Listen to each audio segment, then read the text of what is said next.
Salutations, pour ce nouveau rendez-vous, nous allons poursuivre la lecture de Louis Charpentier, Les Géants et le mystère des origines, et cette fois-ci par les chapitres de Isoré, la légende d'Osiris et Voulez-vous jouer avec l'oie.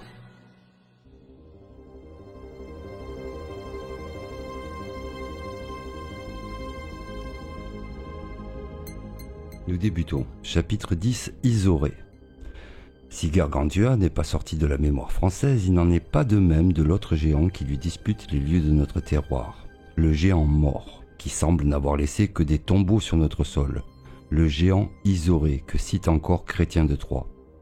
Son nom, à l'état pur, ne demeure pour autant que je sache qu'en un seul lieu, menant un château près du confluent de la Vienne et de la Loire. Le château est dominé par un tertre où, il y a seulement quelques années, parmi les vignes au vin joyeux, persistait un énorme rognon de silex fort encombrant que, faute de pouvoir le réduire à l'outil, le propriétaire fit basculer dans une fosse et enterra. Or, il fallait que ce mégalithe eût été apporté de très loin, car le sol de la région est uniquement calcaire. Cet Isoré se retrouve cependant assez aisément dans les déformations que ce nom a subies au cours des millénaires.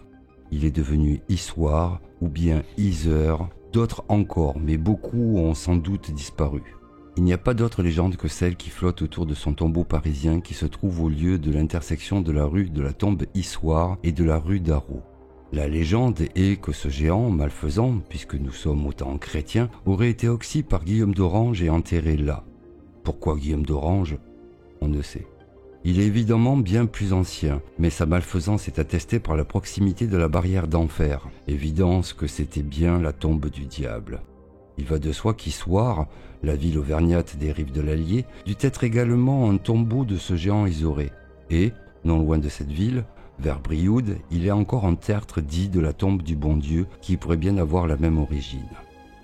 Un dolmen de Corrèze ou du Cantal porte également le nom de tombe Issoire. Il présente certaines particularités dont celle d'avoir une action néfaste sur tous ceux qui s'abritent sous sa table. Au bout de quelques minutes, il commence à ressentir des malaises qui peuvent aller jusqu'à la syncope et même entraîner la mort si l'on ne se retrait pas rapidement de son influence. Sous le nom d'Isseur, Diseur ou Diseur avec un Y, on retrouve l'Isoré dans une commune de la banlieue des Moulins, sur l'Allier, au confluent de la Vienne et de la Gartempe, dans un village situé près de l'abbaye de Cîteaux, en Bourgogne. Il est certain qu'il donne son nom à Gisors, lieu très ancien dont le Doun, à triple enceinte, supporte actuellement le château. À Gisors encore, près de Valognes, dans le Cotentin, à Lisors, près de Lyons-la-Forêt, et à Lisoré, non loin de Livarot. Moins certainement, c'est peut-être lui qui pointe à Usoré, haute colline près de Montbrison, à Isernord, près de Nantua. Il y eut là, après d'autres, un temple romain.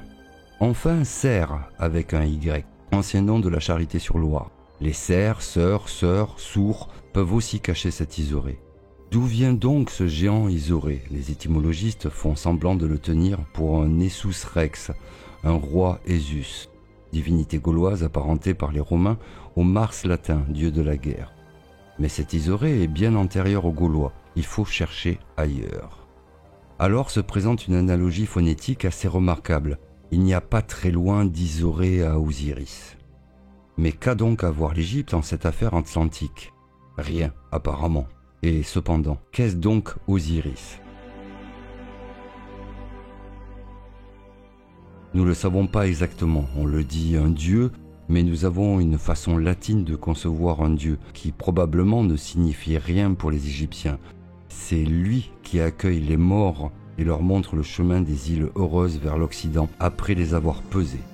D'autre part, il accompagne aussi certains vivants qui sont porteurs de l'Osiris et assimilés à Osiris. C'est le cas de Pharaon, et c'est parce qu'il est Osiris ou porteur de l'Osiris que Pharaon est habilité à diriger le peuple égyptien. Je voudrais tenter une hypothèse qui est en même temps une explication. Le phénomène Osiris ne serait-il pas une forme supérieure de grégarisme? Cela demande quelques explications. Commençons par la base. Un animal seul, solitaire, est un individu qui a ses qualités propres, quelles qu'elles soient. Quand les animaux se mettent en ordre, en troupeau, en clan, un phénomène se produit qui a un nom grégarisme, qui paraît purement instinctif. Il se crée une entité, troupeau, ou horde, ou clan, qui intègre chaque animal comme une cellule de cette nouvelle entité. Le troupeau réagit en troupeau, et non par chacun des individus isolés. Il n'y a plus la peur des animaux, la colère des animaux, mais la peur du troupeau, la colère du troupeau. L'instinct grégaire l'emporte sur l'instinct individuel. Les hindous disent qu'il se forme une âme clan. Les occultistes disent qu'il se forme un égrégore. Le mot est plus savant, mais revient au même et exprime la formation de l'entité clan. Or, et le phénomène est constant et constamment observable, cet égrégore, cette âme clan, se concentre sur un des individus du troupeau, celui que nous appelons le meneur. Un troupeau a toujours son meneur. Il semble concentrer en lui l'instinct du troupeau, la pensée du troupeau. Il origine les actes du troupeau. Le phénomène est trop constant pour ne pas répondre à une loi biologique et il apparaît bien que ce grégarisme se crée sans que chaque individu en ait la volonté. Le processus a quelque analogie avec les lois de la gravitation. Une réunion de corpuscules crée un corps ayant une unité, un centre de gravité, des qualités différentes de celles des constituants. De même, le troupeau a une personnalité, une puissance autre que celle des constituants. Et le meneur a une personnalité différente de celle qu'il avait comme individu solitaire.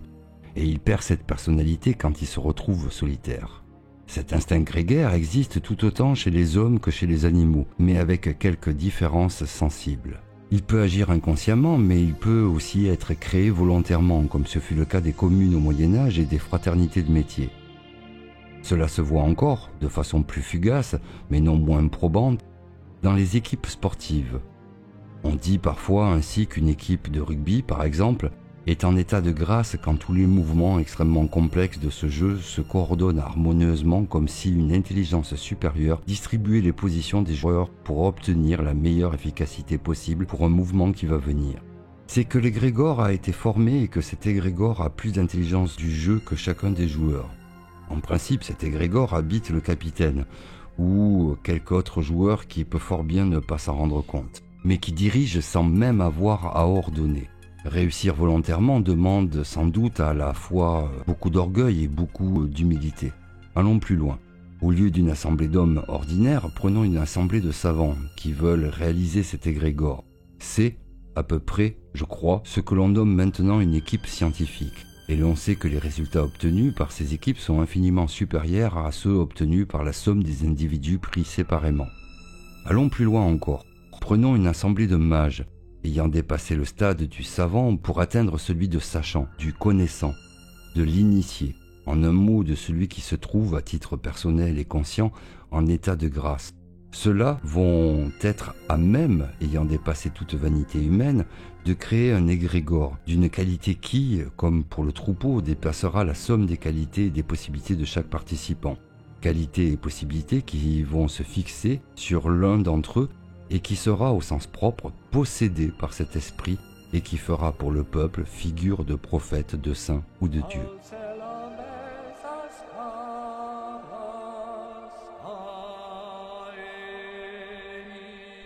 N'est-ce pas cet égrégore, création d'un collège sacré que les Égyptiens nommaient l'Osiris? Et n'est-ce pas parce que les prêtres égyptiens pensaient pouvoir fixer cet Osiris sur le double, c'est-à-dire sur l'essence forme de celui qui le détenait, qu'ils se préoccupèrent tant de conserver par momification non la vie mais la forme de celui qui portait l'Osiris? Si cette hypothèse est exacte, et elle me satisfait bien, il est probable qu'avant l'envahissement du rituel par les superstitions, les prêtres pensaient pouvoir conserver ainsi cet égrégore supérieur par-delà les temps, tant que durait le support, suivre ses directives comme les Hébreux suivaient celles de Yahvé, et pouvoir même le regreffer sur un directeur vivant, celui-ci étant normalement Pharaon. Pharaon devenait alors fils de l'Osiris, c'est-à-dire Horus. Il devenait l'Horus vivant, fils de Dieu. Il est à remarquer que le système tibétain offre quelque analogie. La différence étant que l'esprit qui habite le directeur, c'est-à-dire le Dalai Lama, se transporte ou est transféré à la mort de celui qui le porte sur le fœtus d'un enfant à naître qui sera à son tour possédé et que l'on reconnaît à diverses marques très matérielles. On peut noter que l'être possédé par cet Osiris aura, outre un énorme savoir, une non moins énorme puissance sur tous les autres égrégores inférieurs, qu'ils soient humains, animaux, végétaux ou minéraux, et cela pourrait bien être une explication des mutations qui conduisirent à la culture des plantes et à la domestication de certaines espèces.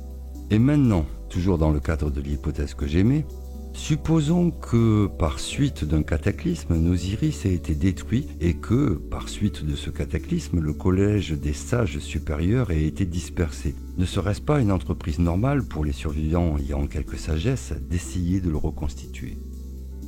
Alors on peut se demander si, dans les terres d'Occident, parallèlement à une entreprise similaire en d'autres lieux, les réfugiés n'ont pas reconstitué un collège des sages, recréant au niveau où ils le pouvaient un Osiris devenu pour nous, à travers les millénaires, Isoré.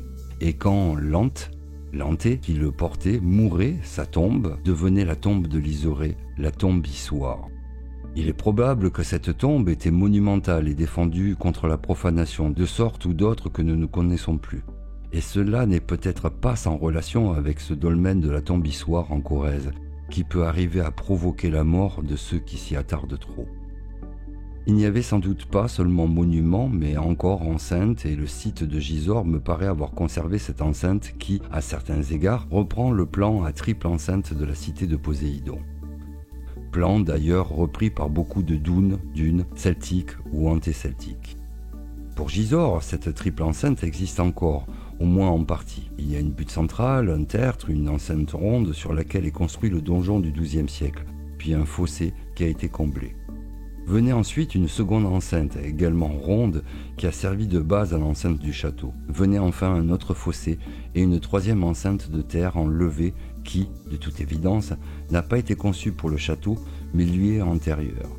Cette butte est marquée de 2 petits tertres. C'est une disposition que l'on retrouve assez nettement à Saint-Gondon, sur la Loire, ex nobiliacum au temps latin, près de Lyon en Sullias, où se trouvait, je pense, une tombe isorée très antique, là où était enterré le noble, ou encore à Luzeré dans l'Indre.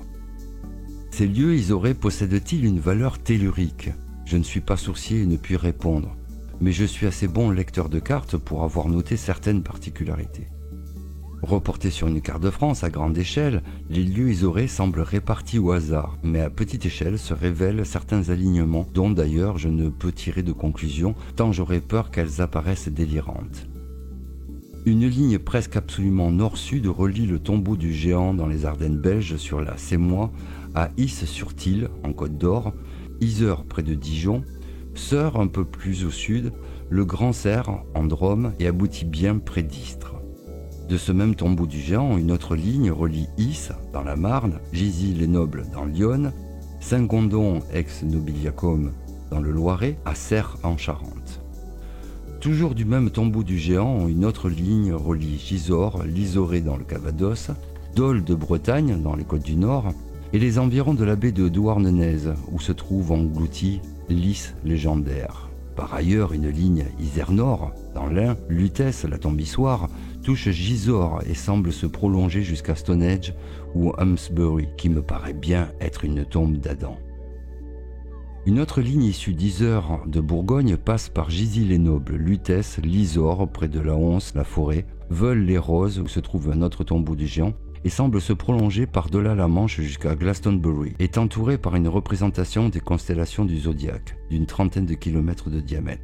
Ceci près de l'île d'Avalon, l'île aux pommes, l'île bienheureuse, et du puits du Graal à Callis-Wells, puis carré à grand appareil, d'un travail que les techniciens apparentent à ceux des Égyptiens de la grande époque. Un autre alignement rejoint Isère-Nord, Yzeure près Moulins, Isoré près Chinon et la baie de Douarnenez encore. Un autre alignement encore par d'Isas, Ardèche, la tombe du bon Dieu, Puy de Dôme, la Serre dans la Creuse, Yzeure dans la Vienne, Isoré près de Chinon, Dol de Bretagne. Autre encore, Isère-Nord, Issoire, Sort dans les Landes. Et puis Yzeure, Vienne, Sur dans la Sarthe, Lisorès, Lisore dans le Calvados, et paraît rejoindre Maidstone, la pierre de la Vierge en Angleterre. Et encore, Sœur, Côte d'Or, Sourds, en Eure-et-Loire, Lisor. D'autres encore, je crois qu'on n'en finirait pas de les énumérer. Ces alignements ne sont pas le fait du hasard, ils ont une signification. Ils dessinent quelque chose que je n'ai pas trouvé. Il y a là un dessin, et un dessin, EIN.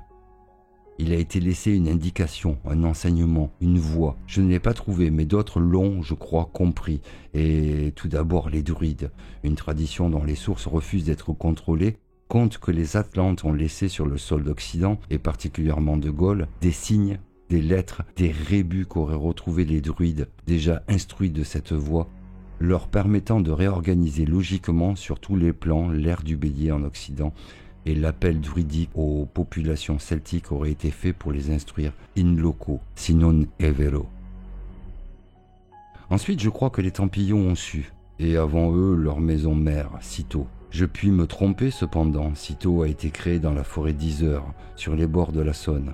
Les Templiers étaient à peine fondés que le roi du Portugal leur donnait le territoire de Sourds en Portugal, et que le comte de Blois leur donnait Sourds, près de Chartres. Et ils ont des moyens de déchiffrement et des moyens dont les sources sont en Égypte. Chapitre 11. La légende d'Osiris. Il y a une légende d'Osiris fort connue mais bien étrange. Osiris dit cette légende était en guerre avec son frère Seth pour la possession de la terre d'Égypte.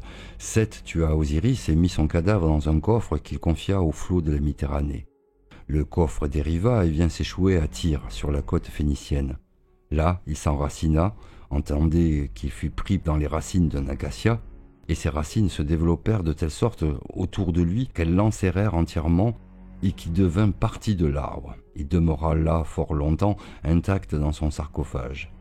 Cela est la première partie de la légende, et l'on remarquera, si l'on aime rêver, que l'acacia est le bois dont fut construit l'arche des Hébreux.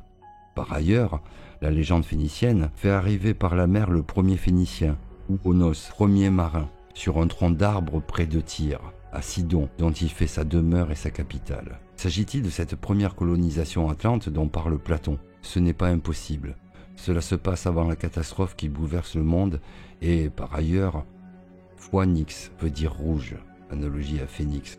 Retenons que l'Osiris, mort mais intact, reste de nombreuses années en Phénicie. Et voici la seconde partie de la légende, plus confuse mais sans doute plus parlante. Isis, l'épouse d'Osiris et sa sœur, qui recherchait le cadavre, finit par le retrouver et le récupérer.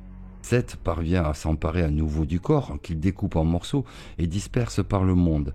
Alors Isis entreprend la grande quête, c'est-à-dire se donne pour tâche de retrouver tous les morceaux de son époux pour le reconstituer. Elle y parvient à la longue, sauf un morceau particulièrement important, le sexe. Sans le sexe, Osiris est, si l'on peut dire, inutilisable. Très longtemps, elle rechercha cet organe essentiel et parvint enfin à le retrouver. La légende ne dit malheureusement pas où, et l'Osiris étant ainsi reconstitué, Isis s'unit à lui et fut fécondée. De cette union naquit un fils, Horus, fils du dieu, qui devait venger son père sur Seth. Absurde évidemment, à moins qu'il ne s'agisse d'un récit allégorique et qui prend alors une toute autre signification. Ce que nous conte la légende d'Osiris, n'est-ce pas, une diaspora, l'histoire de la dispersion par un cataclysme, soit de tribus, soit d'un collège de sages capables de redonner la vie à l'Osiris, de le rendre susceptible de féconder. Et la grande quête de la sœur épouse n'est-elle pas une tentative pour retrouver et rassembler soit les tribus dispersées, soit le collège des sages capables de redonner vie à l'Osiris? C'est allégorique, mais à peine. Qui est Isis ? On saisit plus facilement la nature des dieux que celle de leur parèdre. C'est celle qui peut être fécondée et donner naissance au Fils de Dieu, mais sa nature n'est jamais révélée. Nous n'en savons pas plus sur Isis que sur Déméter, que sur les Vierges noires. Elles sont vierges, épouses et mères. Mais sur tous les plans, du plus matériel au plus spirituel. De ce fait, on ne peut appréhender leur nature au niveau de l'humain. Il faut donc nous en tenir à l'aspect matériel de la légende, en l'occurrence à son aspect historique. Ce fut principalement la répartition des dolmens qui nous indiqua les points de refuge des Atlantes dispersés. Il est normal qu'il y eut entre ces divers points tentatives de regroupement ou, au moins de reprise des relations. Il apparaît que ce furent les réfugiés en Proche-Orient qui assumèrent les liaisons et qui, sans doute, en tirèrent le premier bénéfice. Il n'est donc pas étonnant que ce soit en Proche-Orient que l'on retrouve les premiers processus de recivilisation, d'autant plus que les conditions climatiques y étaient sans doute beaucoup plus favorables. Les Rouges occupaient l'Asie mineure, y compris l'Arabie et les bords de la mer Rouge, et probablement toutes les îles de la Méditerranée orientale, dont la Crète. Pour les Égyptiens, les Crétois étaient des Rouges. Europe, la mère de Minos, roi éponyme de Crète, était dite fille du pays rouge ou fille du couchant. Sans doute ne s'agit-il plus, très rapidement, de race pure, puisqu'il semble avoir pris la langue des Sémites autochtones. Mais l'important était moins dans la race que dans le savoir qu'elle détenait encore. Ils avaient très tôt établi le contact avec l'Occident, ainsi que le montre la création ou la recréation de Tartessos sur les bords de ce qui est devenu le Guadalquivir, cela environ 3500 ans avant notre ère. Victor Bérard a montré d'évidente façon que le poème homérique de l'Odyssée, dont les origines sont phéniciennes ou crétoises, constituait de parfaites instructions nautiques pour la navigation en Méditerranée. Mais il est certain qu'il ne se limitait pas à cette mer et à Tartessos. Il cabotait aussi sur les côtes d'Afrique et d'Europe. Je ne crois pas que l'on aurait à chercher loin pour retrouver leurs traces sur la côte cantabrique. En tout cas, la légende irlandaise fait état d'un envahissement de l'Irlande par les Milésiens et, par ailleurs, la découverte de gravures de style crétois sur les trilithes de Stonehenge prouve qu'ils parcouraient également l'Angleterre au moins 2000 ans avant Jésus-Christ. Une civilisation avait été reconstituée en Proche-Orient et en Crète, avec élevage, culture, monuments, et l'on sait depuis que les assises de cette civilisation, probablement une fois encore détruite par un déluge, datent de quelques 6 millénaires avant notre ère. Il serait intéressant de savoir si l'on y retrouve l'Osiris sous une forme ou sous une autre. Sur la race noire qui tenait et tient encore l'Éthiopie, et sans doute une partie du Sahara, nous sommes encore très peu renseignés. Elle aurait, d'après Madame Zumlanska, maintenu de son côté le contact avec les bords atlantiques de l'Afrique par le Hogar et le Sénégal. Il semble bien que ce soit en Éthiopie que parvient à se reconstituer l'Osiris, sans qu'il soit possible de savoir si le grand collège avait bien pu être réuni de diverses parties du globe. Il fut ensuite retransporté en Égypte. Hérodote et Diodore de Sicile nous ont conté cela en disant que les Éthiopiens occidentaux prétendaient avoir colonisé l'Égypte à l'aurore des temps, et il leur donne le nom d'Atlante. D'après Hérodote, qui voyage en Égypte avant Solon, et auquel les prêtres avaient aussi affirmé que leurs archives étaient vieilles de plus de 8000 ans, et que le souvenir avait été gardé de leurs très lointaines origines, ils énuméraient, d'après un livre, les noms de 350 rois, d'après Mine. Dans une si longue suite de générations, il y avait 18 Éthiopiens.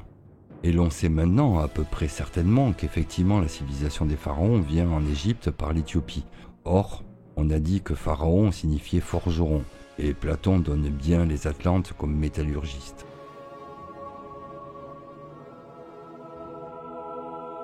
Beaucoup plus tard, les Hébreux connaissaient parmi les plus anciennes populations de la Palestine quelques géants, et d'autre part, les nations civilisées et métallurgistes, les Akkadiens et les Élamites. En fait, quand les pharaons arrivent en Égypte, c'est avec une civilisation déjà créée, et Pharaon est porteur de l'Osiris. C'est plus qu'une civilisation, c'est un savoir, et ce savoir s'exprime dans 3 pyramides qui atteignent une perfection.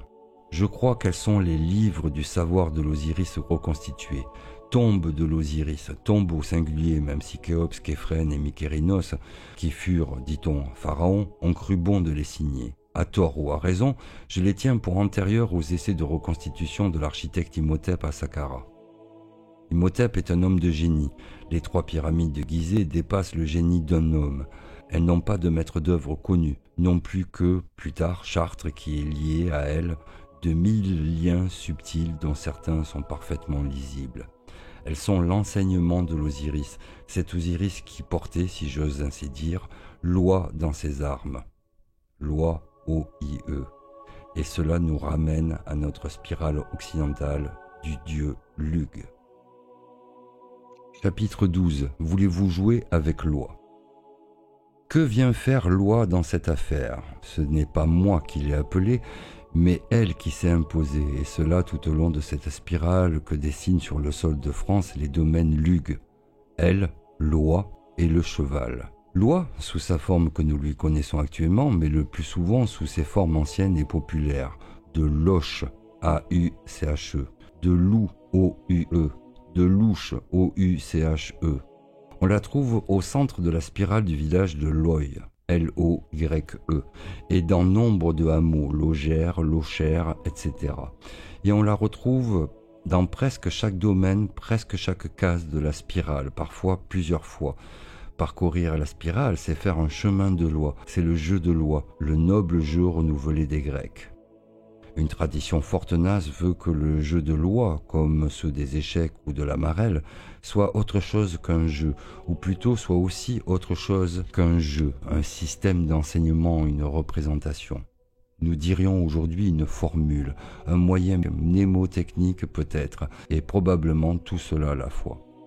Pour l'adepte Fulcanelli, c'était ce jeu de loi, un labyrinthe populaire de l'art sacré et un recueil des principaux hiéroglyphes du grand œuvre.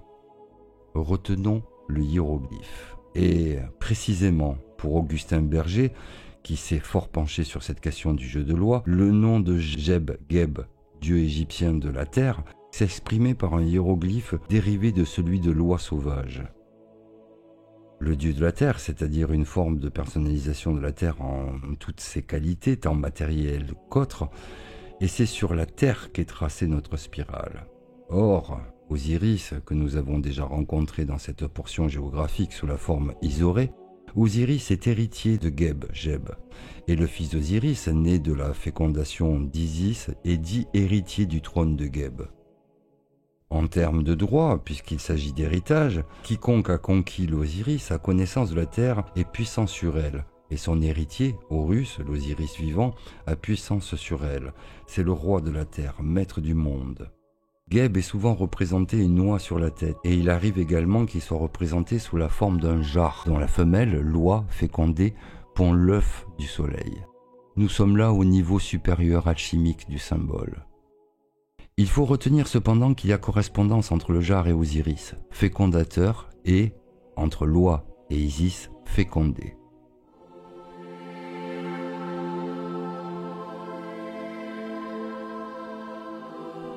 D'où peuvent venir cette assimilation et cette analogie? Impossible de répondre autrement qu'en ayant recours à la kabbale phonétique, totalement différente de la kabbale hébraïque, numération appliquée à la lecture du sens caché de la seule écriture hébraïque, dont il n'est pas permis pour cette raison de changer un iota, ce qui rendrait la lecture intelligente aussi impossible que celle d'une formule algébrique dont on aurait changé les termes. La kabbale phonétique, au contraire, joue sur des similitudes de sons liées à des images-symboles. Ces images seules sont immuables et leurs symboles également. Les similarités phonétiques se plasment sur ces symboles où se dénouent des images selon les temps et selon l'éternelle constante transformation. L'exemple le plus typique est celui du mot druide, qui par assimilation phonétique est désigné tantôt par le chêne dru, tantôt par le sanglier troute et le saumon truite. Cela permet dans le conte merveilleux de dissimuler le druide dans le chêne, le sanglier ou le saumon. Cela peut paraître sommaire, mais aussi cela peut prendre une profondeur inattendue. Le dru, qui est druide et chêne, est également fort. Le troute, qui est sanglier, est solitaire et dégagé de l'égrégore de race ou de clan. Le truite, qui est saumon, est à l'ère des poissons le symbole de la connaissance de cette ère, d'où l'on tirait que le druide était puissant et fort comme le chêne, qu'il était solitaire et non soumis à l'esprit du clan comme le sanglier, qu'il était savant sur l'air comme les poissons célestes. Il existe encore, paraît-il, des druides, plus ou moins héritiers des anciens, mais le chêne n'est plus dru, le sanglier n'est plus troute, et le saumon n'est plus qu'apparenté à la truite. En conséquence et logiquement, le druide actuel n'est plus fort, il n'est plus solitaire, dégagé de l'esprit du clan, et il n'a plus que petit savoir d'eau douce. Cette histoire de Kabbale rejoint un des grands mystères des origines, qui est celui du verbe et de l'action du verbe. On peut supposer qu'à l'origine, lorsque l'homo devint sapiens, le langage lui fut non seulement un moyen de communiquer, mais aussi un moyen d'action et de puissance. C'est à peu près ce que dit la Genèse, qui fait donner leur nom aux animaux, et donc acquérir puissance sur eux par Adam, le premier savant. Les verbes, les langages changent avec les temps et les lieux, mais les images symboles, elles, demeurent intangibles quel que soit le langage. ce dernier se placement sur elles et non selon la qualité des peuples qui les possèdent, les rébus kabbalistiques les plus anciens peuvent ainsi encore se lire et leur enseignement demeure entier pour qui est instruit en sciences kabbalistiques. Qu'est-ce donc que loi? C'est évidemment un animal de l'eau, de la terre et de l'air. Que représente-t-elle à ce titre? En mythologie grecque, Zeus, métamorphosé en cygne, féconde Léda, transformée en oie. De ses œufs naissent la beauté, Hélène, et les Dioscures, Castor et Pollux. Castor avait l'art de dresser les chevaux. Pollux était un boxeur invincible. Soit donc la beauté, la force et le don d'utiliser la cabale, l'intelligence des choses cachées. Rechercher ces trois choses est une quête qui mérite d'être entreprise, ne serait-ce qu'en jouant au jeu de loi. Moins helléniquement, il apparaît bien, et cela phonétiquement, qu'il y a un rapport direct entre loi, loche et les as. Les as sont les personnalisations des forces naturelles, et il faut prononcer os, comme on le fait aujourd'hui encore en Scandinavie. Loche rejoint l'as et son symbolisme est identique. Ce sont les qualités des forces de l'eau, de la terre et de l'air. C'est un symbolisme pour gens qui transforment la matière et en tirent l'intelligence, force et beauté. Et voilà bien la fameuse oie du dieu de la terre Geb, et cette oie est accompagnée dans le hiéroglyphe du dieu d'une jambe, ce qui peut donner une idée de la marche vers l'oie. En tout cas, il y a une relation de mouvement entre l'oie et la jambe, le pied de l'oie, en vieux français, mais est-il si vieux que cela? Le pédouille, le petzouille en langage plus moderne, marqué du pied palmé, sectateur, maintenant inconscient de l'être au pied palmé, de la mère Lusine ou reine Pédoc. Et s'il faut en croire Dosa, ouche pourrait également signifier culture, terre cultivée. Et voici donc nos premiers initiés du jeu de loi, les petzouilles, les paysans. Ce sont ceux qui occupent les cases du jeu, les casaniers, producteurs de nourriture tirée de la terre-mère. Mais le jeu de loi, qu'il se présente en jeu sur le papier ou en spirale sur le sol, est un jeu de mouvement. Il faut le parcourir et il y a une marche à loi qui, en tant que chemin initiatique, implique le passage d'une force terrestre à une autre, l'apprentissage des as. Il est traditionnel et il se poursuit encore par-delà les millénaires. Encore maintenant, les compagnons des devoirs, héritiers des constructeurs des cathédrales, sont tenus de faire leur apprentissage au cours d'un voyage initiatique, le Tour de France, qui, comme la spirale, se développe sur le sol du pays. Et ils ne suivent certes plus la spirale, mais la tradition du voyage est demeurée intacte. Les enfants de nos campagnes jouent encore ce jeu du déplacement dans la spirale. C'est leur marelle, où dans une spirale de cases, il faut, à cloche-pied, déplacer un palais de pierre jusqu'au centre, la terre promise. Et la spirale se développe dans le sens même que celle inscrite sur le sol de France. Le jeu doit être très vieux et l'église y a mis son grain de sel qui a donné une nouvelle marelle à parcourir, celle à forme d'église à transept, une croix qui va de l'entrée, toujours marquée terre, au ciel qui se trouve au sanctuaire. Mais le jeu de la spirale n'en a pas disparu pour autant, les deux se jouent conjointement et c'est toujours la pierre que l'on pousse vers le but. Suivait-il, ses compagnons des anciens temps, cette route de loi? Je ne sais, mais il est remarquable que les constructeurs méridionaux, les cagots, portaient encore comme signe distinctif le pied palmé de loi, le pédoc. La légende veut que le jeu de loi, tout comme le jeu d'échecs, ait été inventé pour distraire les guerriers de la guerre de Troie par un roi d'Eubée nommé Palamède, le palmé en quelque sorte. Le palmé, c'est celui qui fait son jeu de loi, celui qui fait son tour, celui qui sait ce qu'il devrait apprendre, à lui la palme. Et la palme, c'est aussi la pomme. Et les mains d'hommes préhistoriques dessinées, gravées, estampées, ne sont peut-être pas de simples distractions graphiques. Loi apparaît donc comme le symbole des dons de la terre qu'il faut féconder, une as bénéfique ou maléfique si l'on en croit le jeu de loi. Le destin personnifié par les dés, je n'ose dire les pierres cubiques, porte l'homme selon sa chance personnelle vers les cases bénéfiques ou les cases maléfiques. Et le résultat de l'initiation qui termine le voyage, c'est la possibilité de tirer de la matière intelligence, force et beauté.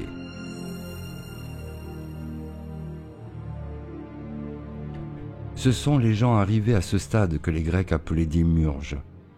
les correspondants de nos compagnons finis, les maîtres du Moyen-Âge. Ce sont eux et eux seuls qui ont pu nous transmettre une tradition par les images symboles qu'ils ont gravées. Il faut aussi remarquer plus matériellement que le jeu de loi en spirale sur le sol, c'est une leçon de géographie, un moyen mnémotechnique de connaissance des lieux où se manifestent certaines qualités de la terre, où se construisent les temples, dolmens ou autres, moyens d'action sur l'homme pour atteindre une plus grande perfection humaine. Mais ce sont précisément les gens du voyage qui construisent les temples. Serait-il possible de jouer encore avec ce jeu de loi qui se développe sur le sol de France ? Un peu seulement, car une partie de la spirale a disparu. Ainsi, en nous imaginant que nous avons un véritable jeu de loi, on peut jouer à numéroter les cases en sens inverse de ce que j'ai fait, et au lieu de donner le numéro 1 à la porte centrale, lui donner le numéro 63, comme dans le jeu renouvelé des Grecs, et numéroter ensuite en rétrogradant aussi loin qu'il est possible. Et puis suivons pourquoi pas ces règles et amusons-nous. La première indication est que si en lançant les 2 dés, on tire 9 par 4 et 5, on va d'emblée se placer à la case 53, c'est-à-dire celle de Loche. Si l'on tire 9 par 6 et 3, on va se placer sur la case 26. La case est malheureusement présentement vide, la toponymie ne m'ayant indiqué aucun lieu lugue. Mais une chose est cependant remarquable, c'est qu'elle devrait se trouver sur la même ligne que la case 53. Et entre elles deux est la case 42, celle de Loudun, celle du labyrinthe sur le jeu habituel. C'est déjà bien étonnant que, avec l'aide du 9, on puisse commencer le chemin de part et d'autre de ce labyrinthe. En tout cas, la position des cases me semble plus rationnelle que sur les jeux que l'on vend dans le commerce où ces cases sont placées n'importe où, suivant la grandeur et le développement donné par le fabricant à la spirale. Mais ce labyrinthe, bien sûr, on sait que c'est une construction de Dédale en Crète. Et l'on sait moins qu'on le retrouve, bien avant la civilisation crétoise au néolithique, sur des monuments mégalithiques. Il en est un remarquable spécimen à l'entrée du musée de Dublin. On le retrouve un peu partout et très ancien. On le retrouve dans nos cathédrales, dans les entrelacs de Léonard de Vinci, à Chef-Boutonne, et les compagnons du devoir ne cachent pas qu'il a pour eux valeur d'enseignement, mais sans révéler lequel. La région valait d'être examinée. Je n'ai pu le faire que sur les cartes de l'Institut national de géographie, au 50 millième. Et je n'ai pas trouvé grand-chose, mais je crains que ce soit par insuffisance. On y trouve Loudun, qui est sans conteste un Lugdun. On y retrouve à la fois le lion et l'oie, celle-ci même 2 fois, à Oiron, et au lieu dit la patte d'oie, qui ne doit rien, comme celle de Gonesse, à un embranchement de route, puisqu'il n'y a pas de route. Seulement, ces 2 lieux sont accompagnés de dolmens. Il y a là 2 concentrations auxquelles se joignent des mottes et des tumuli. Conjecturalement, je pense que le labyrinthe est caché et que le chemin, souterrain, suit des tracés de courants telluriques en allée couverte. De ce labyrinthe, il faut sortir. L'actuelle et antique règle du jeu indique que quiconque parvient au labyrinthe doit retourner au numéro 30. C'est un jeu. Il se trouve cependant que ce numéro 30 doit être dans l'actuel entre-deux-mers, centré sur Lugasson, et qui semble aussi avoir une extrême importance mégalithique. Or, d'après Franck de Ferrières, qui étudie cette région, il existe non loin de Lugasson une colline dont les 121 mètres d'altitude dominent l'entier département de la Gironde. La colline de Casevert. Dans une maison voisine du sommet se trouve, dans une cave voûtée, un puits qui, certains jours, déborde et inonde la cave malgré l'altitude du lieu, bien supérieure à toutes les nappes d'eau à des kilomètres à la ronde. Est-ce une coïncidence ? Il faut cependant remarquer que Casevert pourrait fort bien signifier la vraie grotte, ou la grotte sacrée, de chaise, trou et vert vrai, mais dans le sens de sacré. Pour en revenir à cette région du labyrinthe, région de Loudun, elle se trouve entourée pour une grande part des fiefs de Mélusine, Lusignan, Saint-Maxent, Mervan, Vouvant, Tiffauges, châteaux du Moyen-Âge construits par la fée, mais lieux bien plus antiques. Continuons notre jeu. Si l'on perd une partie de la spirale, son origine est assez lisible encore au pied des Pyrénées occidentales. Le jeu indique que si l'on tire un 6, on tombe sur un pont. Il est assez extraordinaire que cela nous mène précisément dans la région d'Avignon. Sur le pont d'Avignon, on y danse, on y danse. Il n'y avait pas de pont en ces temps. qu'en savons-nous? Les pontifes sont peut-être plus anciens qu'on imagine. La prison porte le numéro 52, elle correspondrait à la région du Grand Lug.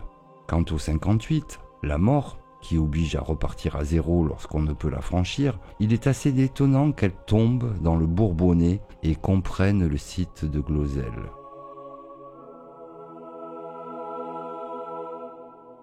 Mais avant d'aborder ce sujet extrêmement important, il me faut auparavant évoquer le cheval. On sait pratiquement rien de l'origine du cheval. Nous ne connaissons pas de chevaux vraiment sauvages, mais il y a un lien entre le cheval et l'homme, sa plus noble conquête, et tous ces mots pèsent leur poids. Symboliquement, l'origine est indubitablement atlantique.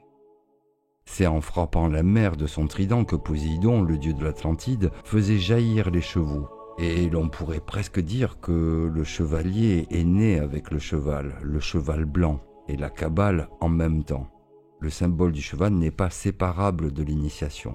Jacques du Chaussois, dans son bestiaire divin, note que seuls 2 animaux du bestiaire possèdent une crinière, le lion et le cheval, ce qui les classe dans les animaux de lumière, les animaux solaires.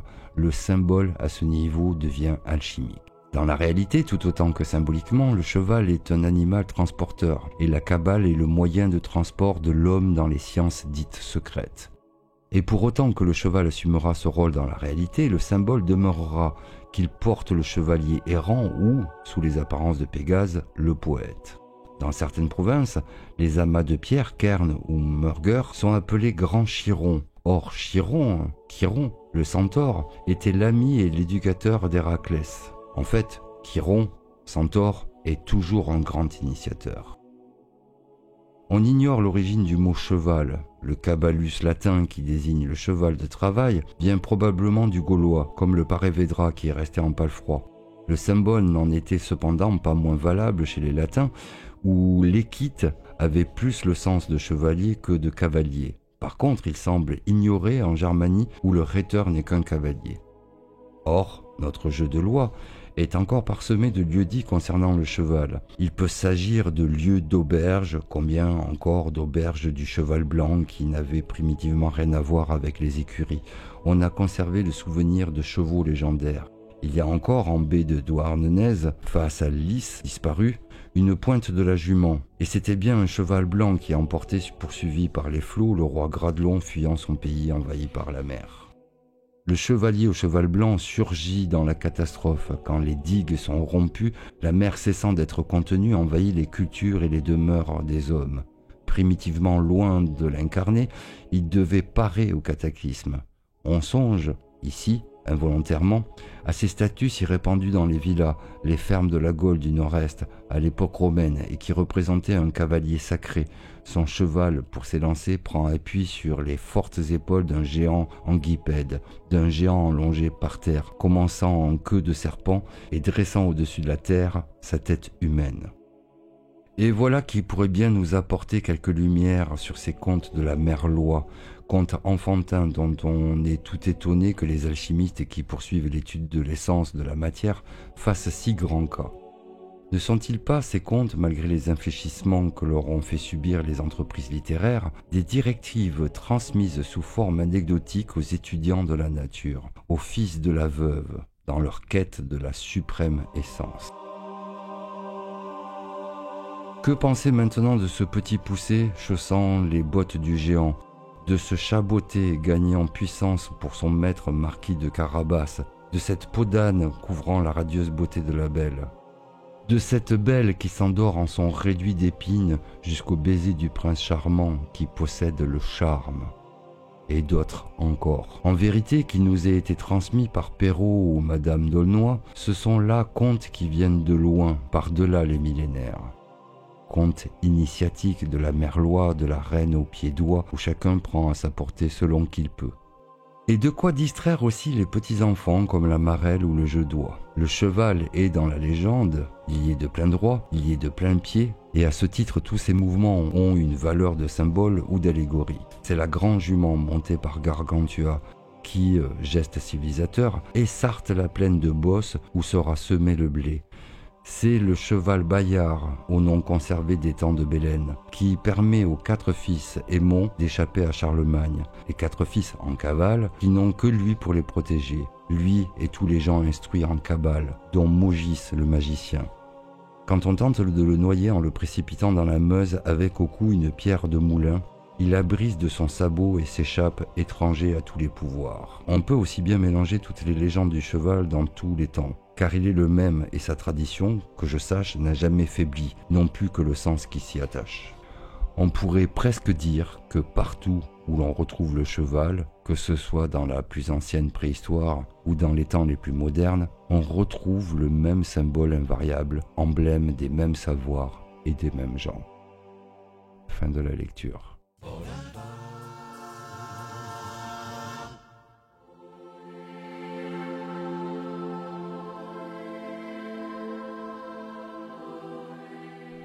J'espère avec cette lecture amener un menhir à votre cromlech de connaissances. Ces cromlechs étant les lieux justement positionnés pour créer des égrégores d'Isoré ou d'Osiris, et ce autant par les danses que les propos échangés lors des rencontres des initiés de l'époque néolithique. Je voulais par ailleurs revenir sur certains propos de Louis Charpentier, qui lui-même joue avec la langue des oiseaux. Sur le pont en Avignon, il nous dit « Les pontifs sont peut-être plus anciens qu'on imagine ». Entendre qu'il nous dit les pondis, assonance phonétique, sont à redécouvrir très certainement. Autre chose pour finir, il cite le mot plasme et placement, son adjectif, dont la définition est formée ou façonnée. Elle est à mettre en lien avec la palme, la main. N'y avait-il pas, encore il y a peu, des palmes académiques données à ceux dans l'administration qui avaient acquis un certain mérite? Voilà, prochainement je vous lirai 2 chapitres de plus de ce livre, Glosel et les manants de pierre. Ensuite, nous pourrons en faire une synthèse et peut-être découvrirons-nous un lien avec le Méridien de Paris ou encore une profondeur dans les récits de l'abbé Boudet, ce qui nous fera revenir à Rennes-le-Château, peut-être. En tout cas, merci de votre écoute car ces lectures ne sont pas anodines du tout, en espérant qu'elles vous éclairent et éclairent un chemin potentiel que nous devons prendre. À bientôt. Bye bye.